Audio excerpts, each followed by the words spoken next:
नमस्कार, हल्ला बोल देख रहे हैं आप और मैं हूं आपके साथ साधना बत्रा।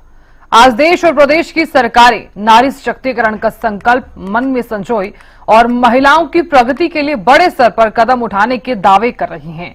लेकिन हरियाणा के नूंह और लोहारू से सामने आई ये घटनाएं दिल दहलाने वाली है। नूंह में जहां एक महिला को जलाने के चलते शर्मसार करने वाला मामला सामने आया था, दूसरी तरफ लोहारू में एक स्कूल टीचर की गर्दन कटी लाश मिलने से हड़कंप मच गया।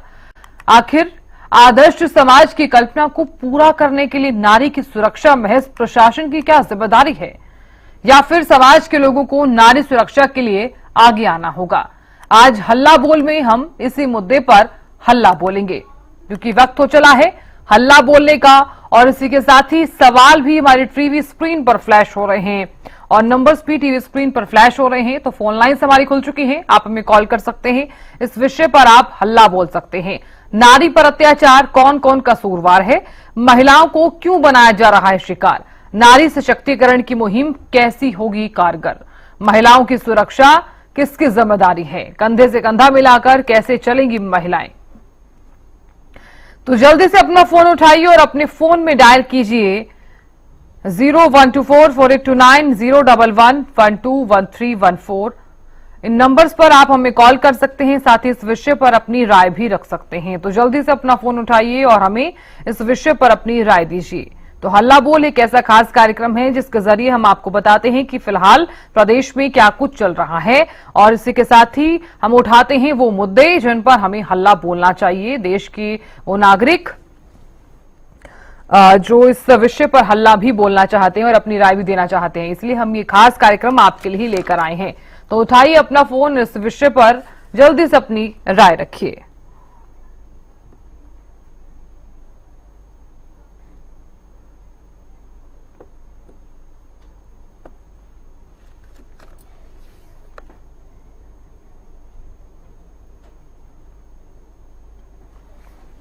तो कई सवाल यहाँ पर जो है वो खड़े भी हो रहे हैं, जिनके जवाब हम जानना चाहते हैं। सबसे पहला सवाल जो है वो यही है कि महिलाओं को आखिरकार शिकार क्यों बनाया जा रहा है। सवाल ये भी कि नारी सशक्तिकरण की मुहिम कैसे कारगर साबित होगी, महिलाओं की सुरक्षा आखिरकार किसकी जिम्मेदारी है, आखिरकार कंधे से कंधा मिलाकर कैसे चलेंगी महिलाएं जब ऐसी घटनाएं होती रहेंगी, तो ऐसी वारदातों को अंजाम दिया जाएगा, तो आखिरकार नारी पर जो अत्याचार है वो कब रुकेंगे? कहीं पर आपने देखा नारियों को जलाया जा रहा है, कहीं पर इतना अत्याचार हो रहा है। इस तरह की हिंसक मानसिकता वाले लोग जो नारी के साथ इस तरह से क्रूर हरकतें करते हैं। एक दर्शक जुड़ गई हैं, प्रिया जुड़ी हैं। प्रिया, इस विषय पर राय दीजिए अपनी। ये कैसा मतलब बिल्कुल ही हैरान करने वाले विषय है कि आज भी नारी के साथ इतना ज्यादा उसे टॉर्चर किया जाता है। कैसी मानसिकता है लोगों की। पिछले जमाने में तो चलो आवाज बुलंद नहीं कर पाती थी नारियां, तो कोई बात नहीं, हो जाती थी चीजें, जो कि गलत था। लेकिन अब तो देखिए अब कितना टाइम बदल गया है और लगातार नारी भी सशक्त हो रही है, अपना खुद चीजें एक पुरुष की तरह पूरा कर रही है, सारा काम कर रही है, हर एक क्षेत्र में आ गया है। लेकिन उसके बाद भी कहीं कहीं हमारा समाज अभी भी पिछड़ा है और इतने ज्यादा अत्याचार होते हैं। जैसे कुछ जगह की मुझे लग रहा था पूरे देश की बात की जाए तो पूरे देश में भी बहुत ही ज्यादा खतरनाक स्थिति हो चुकी है। और फिर लोग कहते हैं कि नारियां इस तरह से कर रही हैं, वह पत्नियां इस तरह से पतियों के साथ कर रही हैं, तो कहीं ना कहीं उनके साथ भी उनके किए का ही अंजाम निकल रहा है। तो अभी भी जहाँ पे भी ऐसी स्थिति चल रही है वहाँ पे बिल्कुल ही मानसिकता ऐसी खत्म कर देनी चाहिए। अपने खुद को, अपने परिवार को, अपने आज ही बच्चों को ये सब सजेस्ट करना चाहिए कि आगे चल के वो किसी भी तरह से किसी पर भी कोई अत्याचार न करे। ये सारी चीजें पारिवारिक होती है, संस्कार की बात होती है। जी बिल्कुल। प्रिया, आपको क्या लगता है कि अगर इस तरह की घटनाएं होती रहेंगी तो आखिरकार जो समाज है वो कैसे सबक लेगा और किस तरह से अब जागरूकता फैलानी होगी?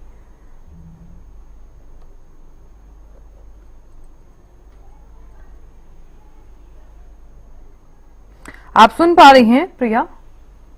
चलिए, बहुत शुक्रिया जुड़ने के लिए और अपनी राय रखने के लिए। तो देखिए दर्शक लगातार जुड़ रहे हैं तो जल्दी से अपना फोन उठाइए। एक दर्शक जुड़ गए हैं तो शाम से विक्रांत जुड़े हैं। विक्रांत जी, बहुत स्वागत है, राय रखिए। सुन पा रहे हैं आप हमें? हेलो विक्रांत जी, सुन पा रहे हैं आप हमें? हाँ, विक्रम बोल रहा हूँ जी, मैं सुन पा रहा हूँ जी आपको। मैं रखिए अपनी बात। मैं ये कह रहा हूँ, इस बेटी के साथ इतना घिनौना हरकत जिन लोगों ने की है, इसमें सरकार का, पुलिस का जो लचीलापन जो सामने आया है, ये बहुत ही शर्मिंदगी भरा है हमारी जनता के लिए और आम पब्लिक के लिए। अगर ऐसी बेटी के ऊपर अत्याचार होते हैं तो आगे हम अपनी बेटी को कैसे सुरक्षित मान सकते हैं? हम अपनी बेटी को कैसे घर से बाहर जाने दे सकते हैं? हरियाणा प्रदेश में आज इतनी नशे की खेल चल रही है कि हर युवा नशे की ओर दौड़ रहा है और उसे नशे में नहीं पता कि तुम क्या कर रहे हो, किसके साथ क्या कर रहे हो। कोई भी हमारे प्रदेश की है, हमारे भारत की बेटी है, हमारी बेटी मान के हम उसका मान सम्मान करें, उसकी रक्षा करें, सुरक्षा करें उसकी, हम तो हमारा देश आज सुरक्षित रह सकता है। जैसे ये हालात हुई की गर्दन तक काट दी गई है, तो हमें सोचना होगा इस मुद्दे पर और पूरे देश को, प्रदेश को एक होकर इस मुद्दे पर विचार करके और ऐसे असामाजिक लोगों के ऊपर सऊदी अरब के जो कानून है, ऐसे कानून लागू करने होंगे हमें। बिल्कुल, बहुत शुक्रिया विक्रम जी जुड़ने के लिए और अपनी राय रखने के लिए। तो दर्शक लगातार जुड़ रहे हैं और इस बीच एक दर्शक जुड़ गए हैं, हर्ष जुड़े हैं। हर्ष, बहुत स्वागत है, राय रखिए अपनी। मैडम, जितने भी हमारे देश में या प्रदेश में दहेज के मामले आ रहे हैं, सबसे ज्यादा इसमें हिंसा देखने को मिल रही है। किसी न किसी तरह से जितनी भी औरतें हैं, जितनी भी शादियां होती है, वो प्रताड़ित की जाती है, चाहे वो सरकारी नौकरी वाली हो या प्राइवेट नौकरी वाली हो।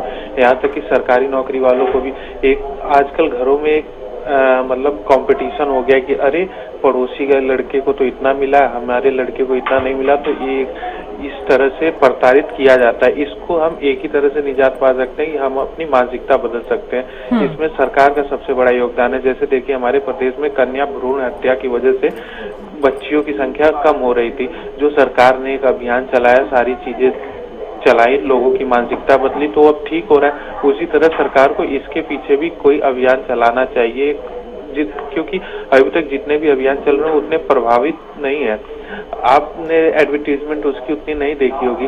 इसी तरह सरकार को, जैसे भ्रूण हत्या को लेकर के उन्होंने योजनाएं बनाई थी, उसका इतना ज्यादा प्रचार प्रसार किया था, उसी तरह लोगों की मानसिकता बदलने के लिए इसके लिए भी एक अलग से प्रोग्राम बनाए और उसका प्रचार प्रसार करे, जिससे कि लोगों की मानसिकता बदले। और जब तक लोगों की मानसिकता नहीं बदलेगी तब तक हम इस समस्या से निजात नहीं पा सकते हैं, चाहे हम कुछ भी कर लें।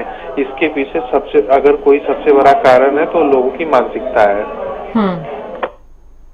चलिए, बहुत शुक्रिया जुड़ने के लिए और अपनी राय रखने के लिए हर्ष। एक दर्शक जुड़ गए हैं, सुखवीर जुड़े हैं। सुखवीर जी, बहुत स्वागत है, राय रखिए अपनी। धन्यवाद जी। मैं ये कहना चाहता हूँ जी, हमारे नजदीक के लुवारू हल्के के गांव सिंगाड़ी में एक स्कूल है, उसमें जो आप ये दिखा रहे हैं महिला के बारे में, मनीषा के बारे में, इसकी हत्या कर दी गई और अभी तक उन दोषियों को पकड़ा नहीं गया। सरकार ने पुलिस तो के जो कर्मचारी वो तो बदल दिए, परंतु जिस पर काम करना था वो काम अभी तक नहीं हुआ है।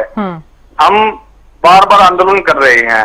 हम सरकार को जगाना चाहते हैं कि आप इस पर ठोस कार्रवाई करवाएं, इसका पोस्टमार्टम करवा के इसकी सही से जांच करवाएं, परंतु सरकार इस पर जाग नहीं रही है, सरकार इसकी तरफ देख नहीं रही है, न इसका कोई वो कर रहा है। एक बहन बेटी अपने रोजगार के लिए निजी स्कूल में पढ़ाने के लिए बच्चों को एक शिक्षा देने के लिए जाती है और आज उस महिला के साथ ऐसा अन्याय होता है, उसको न्याय दिलाने की जरूरत है। इस देश को जागने की जरूरत है, उन हत्यारों को सजा दिलाने की जरूरत है जी। बहुत शुक्रिया सुखबीर जी जुड़ने के लिए और अपनी राय रखने के लिए। तो दर्शक लगातार जुड़ रहे हैं, उठाइए जल्दी से अपना फोन और इस विषय पर आप अपनी राय रख सकते हैं। हम चाहते हैं कि दर्शक हमारे साथ जुड़े और अगर कोई सुझाव भी देना चाहता है तो सुझाव भी दे सकता है। तो महिलाओं पर हो रहे अत्याचार को लेकर आज हम हल्ला बोल रहे हैं कि आखिरकार महिलाएं कब तक सहन जो है वो करती रहेंगी। तो आप भी जुड़िए। कई बार ऐसी घटनाएं भी सामने आती हैं, महिलाओं को जला दिया जाता है, उनके साथ अत्याचार किया जाता है। तो ऐसे में ऐसी जो चीजें हैं वो कब बंद होंगी? महिलाओं पर जो अत्याचार हो रहे हैं, एक तरफ तो सशक्तिकरण को लेकर जिस तरह से मुहिम चलाई जाती है, लेकिन दूसरी तरफ आपने देखा कि अत्याचार जो है वो लगातार इस देश में, इस प्रदेश में होता है।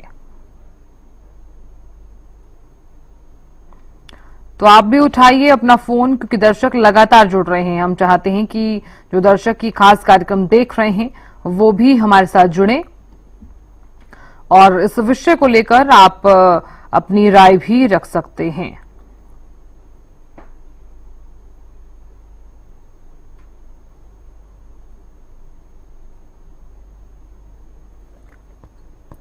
तो सवाल यहां पर कई हैं कि नारी पर जो अत्याचार किए जा रहे हैं, आखिरकार कसूरवार कौन है? महिलाओं को आखिरकार शिकार जो है वो क्यों बनाया जा रहा है? नारी सशक्तिकरण की मुहिम कैसे होगी कारगर? सवाल ये भी कि महिलाओं की सुरक्षा की जो जिम्मेदारी है वो किसकी है? कंधे से कंधा मिलाकर कैसे चलेंगी महिलाएं? नारी पर अत्याचार, आखिरकार कौन कसूरवार है? सवाल ये भी कि महिलाओं को आखिरकार शिकार जो है वो क्यों बनाया जा रहा है? और नारी सशक्तिकरण की मुहिम कैसे कारगर साबित होगी? महिलाओं की सुरक्षा किसकी जिम्मेदारी है? कंधे से कंधा मिलाकर आखिरकार कैसे चलेंगी महिलाएं? नारी पर अत्याचार, कौन कौन कसूरवार? एक दर्शक जुड़ गए हैं, फरीदाबाद से गौरव जुड़े हैं। गौरव, बहुत स्वागत है, राय रखिए अपनी। मैं दो चीजें कहना चाहूंगा कि पहली बात तो देखो, बुरा मत मानना, ये मेरी पर्सनल राय है कि इस देश में महिलाओं के साथ जो हो रहा है या जो भी सारी चीजें चल रही हैं वो कुछ बदलने वाला नहीं है। जिस देश में महिलाओं को आज भी घूंघट में रहना पड़ रहा है, बंदिशों में रहना पड़ रहा है, तो उस देश में इससे ज्यादा दुर्भाग्य क्या होगा। दूसरी चीज मैं ये कहना चाहूंगा कि इसको जो घूंघट प्रथा है ना, सारी चीजें हैं, मैं इसको मतलब सबका अपना पर्सनल होता है सारी चीजें अपनी, क्योंकि मेरे पर्सनल पॉइंट ऑफ व्यू है तो उसके हिसाब से मैं बता रहा हूँ। कुछ महिलाएं ऐसी भी होंगी जो रहना चाहेंगी, कुछ ऐसी होंगी जिनको जबरदस्ती घूंघट में रहना पड़ रहा है, सारी चीजें हैं। दूसरा मेरी पॉइंट एक और है कि अगर जो पेरेंट्स हैं, जो लड़कियां हैं, जो भी हैं, बहुएं हैं, किसी को भी अगर फ्रीडम दें तो ठीक है, और नहीं दें तो भी ठीक है। दो चीजें हैं इसमें। अगर फ्रीडम देते हैं तो दिक्कत ये आ जाती है कि कई बार जो लड़कियां है ना ऐसे काम कर देती हैं कि जो जिससे माँ बाप का नाम खराब होता है, ठीक है। तो उसके चक्कर में, एक लड़की के चक्कर में दूसरी जो लड़कियों को फ्रीडम मिल रही है वो भी कहीं ना कहीं बंदिश में आ जाते हैं कि परिवार वाले कहते हैं कि देखो उसकी लड़की ने ऐसी सारी चीजें की हैं और ये सारी चीजें ऐसे हैं। तो ऐसे में पेरेंट्स चाहते हैं कि जल्दी से जल्दी लड़की की शादी कर दो, हमारे साइड से कुछ ना हो, बेशक से दूसरी साइड जाके उसका जो भी, मतलब मैं वैसे नहीं कह रहा मैं कि मतलब अपने पति की वहां पे जैसे भी रहे सारी। बिल्कुल गौरव, ये मैं सुन पा रही हूँ आपकी बात और समझ भी पा रही हूँ। देखिए गौरव, आपने दो चीजें यहाँ पर रखी हैं और हम उसे चाहे पॉजिटिव ले लें चाहे हम उसे नेगेटिव भी ले लें। आप कह रहे हैं कि अगर पेरेंट्स लड़कियों को खुली छूट देते हैं तो ये जरूरी नहीं है कि हर लड़की ही ऐसी हो। बिल्कुल राइट। और जरूरी नहीं है कि एक लड़की ने ऐसा किया है तो दूसरी भी लड़की यही करेगी। नहीं मैम, इसमें मैं थोड़ा आपने यहाँ पर घूंघट वाली बात भी का भी जिक्र किया है। घूंघट वाली बात पर मैं आपको ये जरूर कहना चाहूंगी गौरव जी, चूंकि आप अपनी राय रख रहे हैं तो इस पर मैं भी आपको सिर्फ एक ऐसे राय ही रख रही हूँ। कई लड़कियां, कई जो बहुएं होती हैं वो रिस्पेक्ट के लिए भी घूंघट जो है वो करती हैं और कुछ लड़कियां, कुछ बहुएं जो हैं जिन्हें जबरदस्ती करवाया भी जाता है। हालांकि जो हमारे बड़े बुजुर्ग होते हैं उनका मानना ये है, मैं सिर्फ उनकी तरफ से वो सिर्फ यही चीजें जो है वो आपके सामने रख रही हूँ, उनका मानना ये है कि अगर घूंघट करेंगी, सिर पर दुपट्टा करेंगी तो हमारा ही आदर सम्मान होगा, अगर नहीं करेंगी तो वो आदर सम्मान नहीं कर रही हैं। ऐसा हमारे बड़े बुजुर्गों का मानना है। कुछ हद तक आज भी ये चीजें देखने को मिल रही हैं। मैम इसमें मैं करेक्ट करना चाहूंगा आपको क्योंकि आप भी देखो एंकरिंग कर रहे हैं, सारी चीजें हो रही हैं, आप बहुत अच्छी सारी चीजें करती हैं, क्योंकि मैं देखता हूँ आप लोगों के प्रोग्राम बहुत अच्छे जाते हैं। इसमें भैया कि आपको भी लगता है, दूसरे लोगों को भी लगता होगा, क्या घूंघट करने से कोई रिस्पेक्ट होती है? वो बुजुर्गों का वाली बात आप ठीक कह रहे हो, लेकिन क्या सही मायने में घूंघट करना रिस्पेक्ट वाली चीजें हैं? मैंने ऐसी भी महिलाएं देखी, ऐसे भी केसेस देखे हैं जहां पर घूंघट करती हैं महिलाएं, लेकिन पेरेंट्स जो होते हैं उनकी रिस्पेक्ट नहीं करती हैं। तो ऐसे में बस दो चीजें और मैं कहना चाहूंगा। एक तो ये कि जो भी बेटियां हैं उनको भी समझना होगा, और जो पेरेंट्स हैं उनको भी समझना होगा। आपने जो बहुत अच्छी बात बोली थी कि एक लड़की के चक्कर में अगर सारे समाज को हम दोषी कहें तो वो भी गलत नहीं है। और दूसरा कि लव मैरिज या दूसरी चीजें भी करना गलत नहीं है। एक पॉइंट ऑफ व्यू से देखें, अगर दोनों लड़के और लड़की पढ़े लिखे हैं और दोनों एक अच्छी पोजीशन पे, सारी चीजें अपना घर परिवार आराम से चला सकते हैं, तो कोई दिक्कत नहीं है। अगर वहीं दूसरी चीजें हैं कि लड़की 10वीं 12वीं में पढ़ रही है या कॉलेज में पढ़ रही है और वहीं से लड़का और लड़की कहीं दूर चले जाते हैं, पेरेंट्स को बिना बताए सारी चीजें हो रही है, तो वो कहीं ना कहीं गलत है। दोनों माँ बाप को सोचना होगा। अगर लड़का और लड़की पढ़े लिखे हैं और एक अच्छी खासी पोजीशन पे हैं और सब ठीक है, तो अगर उसमें कोई परेशानी नहीं है तो शादी कराने में तो करा देनी चाहिए। हाँ, रही बात उसकी कि जाति समाज वो बीच में जरूर आता है, क्योंकि सभी इस चीज को जरूर देखते हैं। लेकिन एक चीज और कहना चाहूंगा, जिस तरीके से ये मामला मैंने भी देखा था कि एक महिला को नहू में जिंदा जला दिया गया था, ऐसे लोगों पे जब तक कड़ी कार्रवाई नहीं होगी तब तक जो महिलाओं पर इस तरीके अत्याचार हो रहे हैं ये ऐसे ही होते रहेंगे। बिल्कुल गौरव जी, बहुत शुक्रिया जुड़ने के लिए और अपनी राय रखने के लिए और सुझाव देने के लिए। एक दर्शक जुड़ गए हैं, राम जुड़े हैं। राम, बहुत स्वागत है, राय रखिए अपनी। नमस्कार मैडम। नमस्कार। सबसे पहले मर्यादा पुरुषोत्तम राम, यहाँ पर भाई ने सच्चाई भी रखी है और बहुत अच्छी बातें की है और आपने भी उसको अक्षम किया है, बहुत बढ़िया किया है। लेकिन इससे आगे और मेरा बढ़कर है, जो रावण है श्रीलंका में ढूंढ रहे हैं। राम ने लक्ष्मण को जो सीता सौंपी थी वो छाया थी। अब उस छाया को रावण कैसे उठा के लेगा, श्रीलंका कैसे पहुंच गई? फिर रावण की बहन शरूपन खां की नाक काटी थी, तो वो क्या श्रीलंका में काटी गई थी या भारत के अंदर काटी गई थी? ये सोचने का विषय है। आज तक ये हिंदुस्तान, क्या पूरा विश्व सीता छाया को नहीं समझ सका। ताली बजती है मैडम दोनों हाथों से, बिल्कुल एक हाथ से नहीं बजती। हमारे पाकिस्तान में जो पूर्वज थे और यहाँ भी गाँवों में देखते हो आप, जो अभी भाई कह रहे थे घूंघट में, बिल्कुल ठीक है। आज मर्यादा को उल्लंघन किया जाता है। हम मर्यादा का नाम तो लेते हैं लेकिन उसका पालन नहीं कर रहे, चाहे लड़का हो चाहे लड़की हो। माँ बाप को भी ध्यान रखना होगा, लड़के लड़की को दोनों मर्यादा में रहना होगा। लड़के पर भी ध्यान रखना चाहिए, लड़की पर भी ध्यान रखना चाहिए। सूरदास जो था ना, वो बचपन में उसका नाम था मदन मोहन, उसकी दोनों आंखें थी। उसने अपनी दोनों आंखें अपनी चलाई, उसके तरफ एक घर में गया था तो अपनी ये कथा थोड़ी लंबी हो जाएगी ना, आपके स्वयं हो सकता है। अगर डिबेट होना तो उसमें अच्छी तरह रखा जाता है।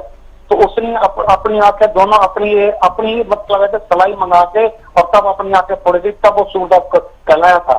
फिर उसके साथ वो मतलब है एक अपना साथ में उसका साथी करके 75,000 उसने मतलब है वो लिख के और वो बनाई थी। और इसके सूरदास के पीछे भी बहुत कथाएं हैं, और भी नामदेव हैं, और भी बहुत हैं। ऐसी चीजों को बहुत ध्यान रखने योग्य हैं। फिर मैं दोबारा यही कह रहा हूँ, माँ बाप को ध्यान रखना होगा। पार्कों में मैं किसी की हिम्मत नहीं पड़ती लड़के लड़की से कहने की, लेकिन मैं पार्कों में भी टोकता हूँ, रस्ते पर भी टोकता हूँ, लेकिन उल्टा और समझने के बजाय अकड़ने को आते हैं। फिर मैं उनको अच्छे पक्षों से समझाता हूँ, तब जाके वो माफी वहां से हाथ भी जोड़ते हैं। राम जी, आपने अपनी राय रखी है, मैं भी यहाँ पर आपको कुछ आप जिक्र करना चाहूंगी। मैं आप कह रहे हैं कि माता पिता को ध्यान रखना होगा। माता पिता हर वक्त तो बच्चे का ख्याल नहीं रख सकते ना। बिल्कुल ठीक बात है, लेकिन कंट्रोल कहाँ है? हमारा कानून क्या कहता है? क्योंकि माँ बाप बच्चों का डर नहीं है, माँ बाप का माँ बाप का डर के। लेकिन आज समस्या खड़ी हो गई है, जो माँ बाप बच्चों को धमकाता है उसके खिलाफ ही समाज भड़का के नहीं और FIR करा लेता है। स्कूल टीचर जो बच्चों को मारता है ना, टीचर की कोई निजी वो दुश्मनी नहीं होती, कोई ना कहीं बच्चे की गलती होती है तभी वो मारता है, लेकिन उसके खिलाफ भी FIR दर्ज हो जाती है। इसलिए इनको चीजें हमारी सरकार को, हमारे कानून को भी, हमारे समाज को भी समझना होगा। अब हमारी ये चीजें रुक सकती हैं, इसलिए मैंने आपसे शत्रुघ्न की नाक काटने के बारे में बताया। ना राम लक्ष्मण ने नाक काटी है, ना शत्रुघ्न का है। हमारे अंदर ही रावण है, हमारे अंदर ही राम लक्ष्मण है, हमारे अंदर ही शंकर है, हमारे अंदर ही पार्वती है। सब कुछ हर इंसान के अंदर है, वो हर इंसान के अंदर बैठा हुआ है। कि समय के मुताबिक चेंजिंग आती है, उस चेंजिंग को समझना होगा और कंट्रोल रखना जरूरी है। और शक्ति ये कानून हमारा ऐसा है, रात को मुंह काला करो, सुबह हमारा कानून धो देता है, रात को काला करो, सुबह धो देता है। और वो चलिए राम जी, बहुत शुक्रिया जुड़ने के लिए और अपनी राय रखने के लिए। तो दर्शक लगातार जुड़ रहे हैं, आप भी जुड़ सकते हैं, जल्दी से अपना फोन उठाइए और इस विषय पर आप अपनी राय भी रख सकते हैं। और देखिए, सवाल यहाँ पर कई हैं, नारी सशक्तिकरण की बात हम करते हैं तो क्या सवाल ऐसे में ही है कि क्या नारियों की जो सुरक्षा है की जाती है? कई दर्शक जुड़े, उन्होंने अपना अपना पॉइंट ऑफ व्यू रखा, अपनी राय रखी। हम चाहते हैं कि जो दर्शक खास कार्यक्रम देख रहे हैं वो भी हमारे साथ जुड़े और हल्ला बोल के जरिए आप हमारे साथ जुड़ सकते हैं। कोई सुझाव देना चाहते हैं तो भी आप दे सकते हैं। तो हल्ला बोल में हम हर रोज आपसे जुड़े हुए विषय ही उठाते हैं ताकि आप हल्ला बोल सकें और इस विषय पर अपनी राय रख सकें। तो देखिए, महिलाओं पर जो अत्याचार हो रहे हैं तो कसूरवार कौन है, सवाल ये भी उठता है कि आखिरकार कंधे से कंधा मिलाकर महिलाएं जो है वो कैसे चलेंगी।